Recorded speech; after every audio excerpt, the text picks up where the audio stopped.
of the MC time to Mr. Kwan Yue Keng. Thank you, Gilbert.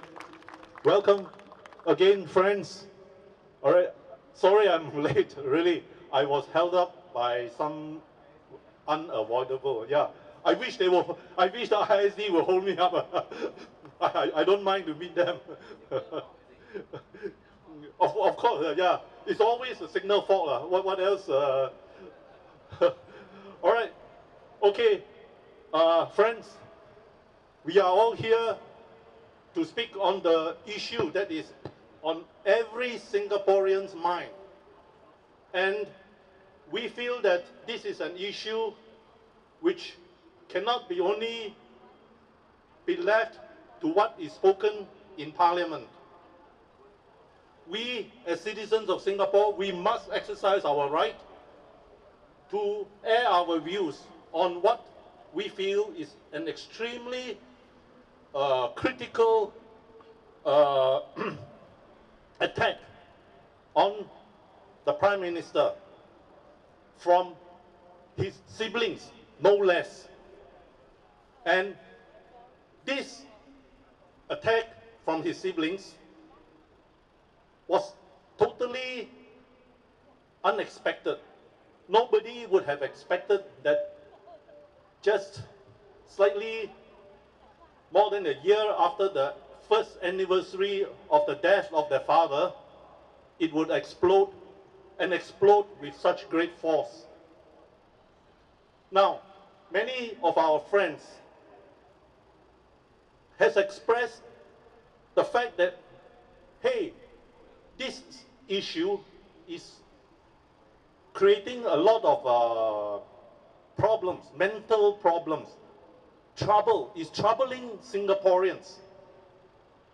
But let us analyze it. Are Singaporeans really troubled by this issue? Who is the one who should be troubled?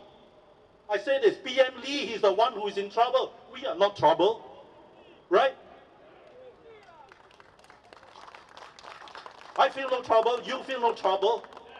As if Singapore is so weak that when this issue is brought up, we will collapse.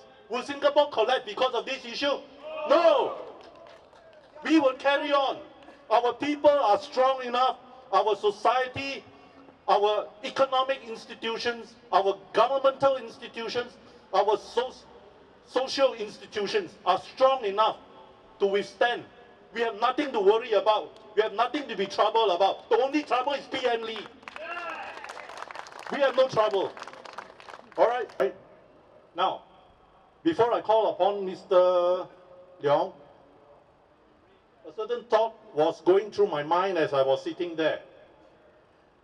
We all heard that there was a parliamentary committee set up to evaluate 38 Oxley Road and to decide whether it should be preserved or not.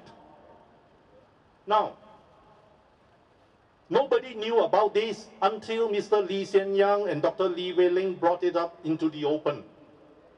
Would you consider that a secret committee? Of course it is. Yes. What are they trying to hide? If it is not for Mr. Lee Hsien Loong and Dr. Lee Wei Ling bringing it up to our attention, to Singaporeans' attention, then nobody would know what the hell is this committee. There was even such a committee. And also on further thought, this committee is superfluous.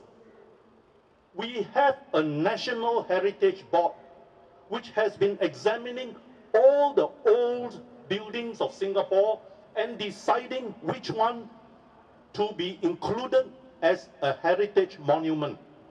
These are the people who have all the know-how, the knowledge of history, and they are the people who have access to information and historical documents to decide whether a building should be preserved.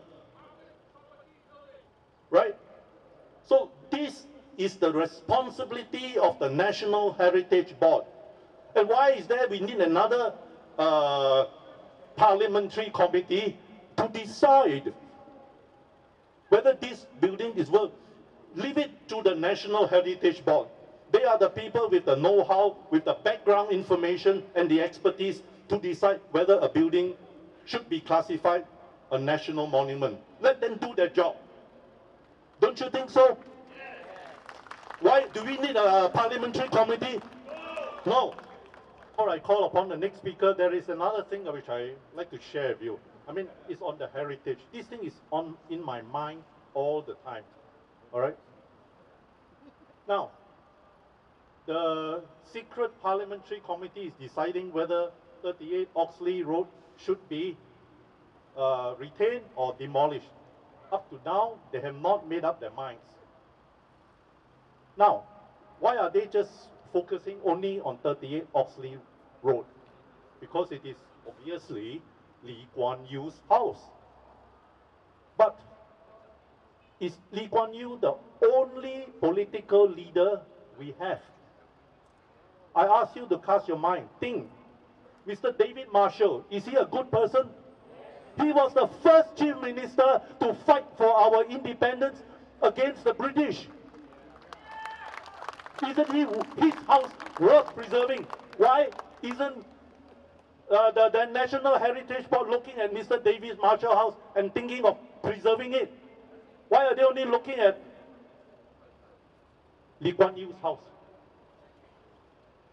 It's not fair. We have more leaders than that in our history.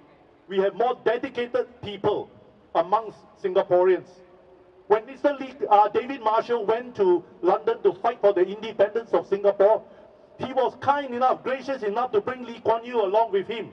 Because Lee Kuan Yew was in the opposition at that time. Do you think any parliamentary committee, they will bring the opposition along with them? Do you think the PAP government will allow the opposition to sit in any overseas negotiation like what Mr. David Marshall did?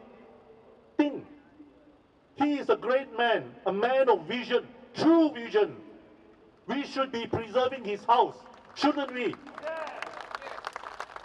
Let the NHB hear my speech today and let them come out and with a response to my suggestion. I think it is a very worthwhile suggestion.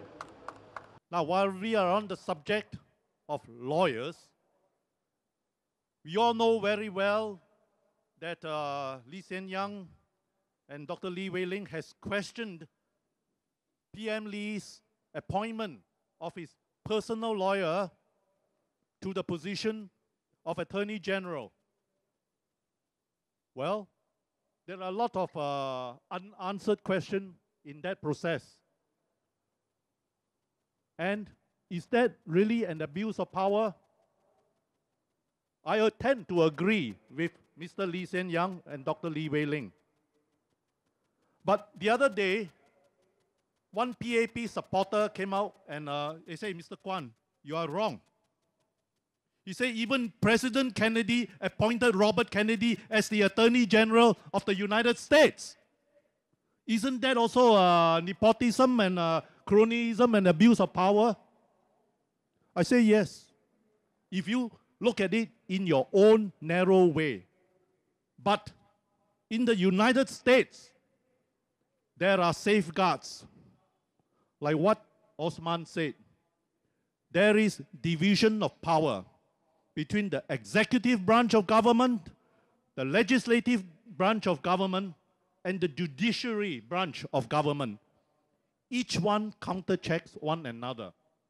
President Kennedy cannot appoint his brother as the Attorney General of the United States just because he can sign a piece of paper.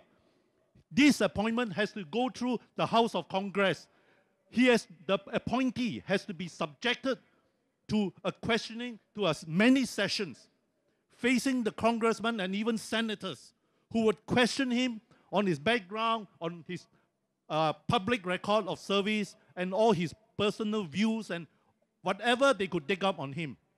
For example, President Barack Obama has failed in 2 Supreme Court appointees because after a thorough session with Congress and Senate, President Barack Obama's appointees were rejected. Now, this is democracy in practice. This is true democracy. Was Lu Hsien Loong subject to any open sessions of querying his past record?